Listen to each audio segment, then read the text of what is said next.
One of my dream LEGO sets to own is the 2013 Republic gunship. The only problem? LEGO is expensive, and retired LEGO Star Wars sets are no exception. So then I came up with the brilliant idea to try and build this set for myself, using the parts I had lying around at home because I'm way too broke to buy the real thing. Obviously, building a mock of the set from scratch would be difficult, so to make my life a little bit easier and to get the best result, I decided to follow along with the original instructions and make some modifications along the way when I needed to. Keep in mind, my LEGO collection is not that big at all, and I'm especially limited when it comes down to Technic parts. I know this bin makes it look like I have a lot of Technic parts, but trust me, I don't really have much of it. So going into the instructions and straight away seeing so much Technic, I really doubted whether I could make the base for the gunship at all, and whether this project of mine was already a failed plan. But thankfully, using my last 2 brain cells, I somehow managed to compensate for the lack of Technic beans by combining the parts I already had and rearranging them in different ways until I got something that resembled the instructions. I also didn't have the same ball turret piece to use for the front of the gunship, so I kinda had to work around it and use a combination of dish pieces along with some other round pieces. Anyways, these side doors were also kind of fun to build, and it was cool to be able to see what went into the simple but pretty fun mechanism. But then, as things were going smoothly, it was at this point I started to run out of Technic beams, specifically these 1x1 Technic bricks. So I was really left with no other choice than to sacrifice my Imperial shuttle to make up for the parts I didn't have. I continued building, and I decided to modify this Technic handle to stick out a little bit more so that it'd be easier to grab.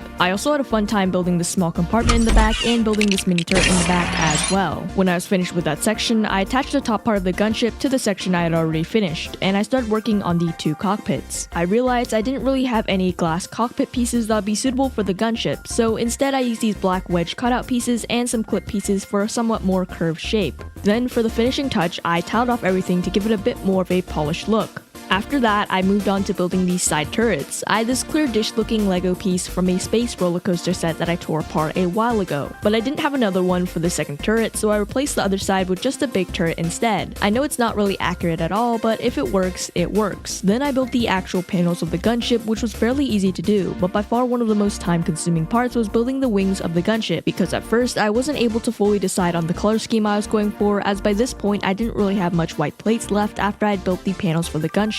The process of attaching the wings wasn't too difficult either, although the wings on my gunship are not nearly as sturdy as the ones used in the official model, as I didn't have the specific Technic pieces that the instructions had said to use, or at least not enough of them. And now all I need to do is load this thing up with some clones and it's finally complete. By no means is this mock, if you can even call it one, fantastic, but for just using some spare parts, I wouldn't say it's too bad at all, and I'm pretty satisfied with how it turned out.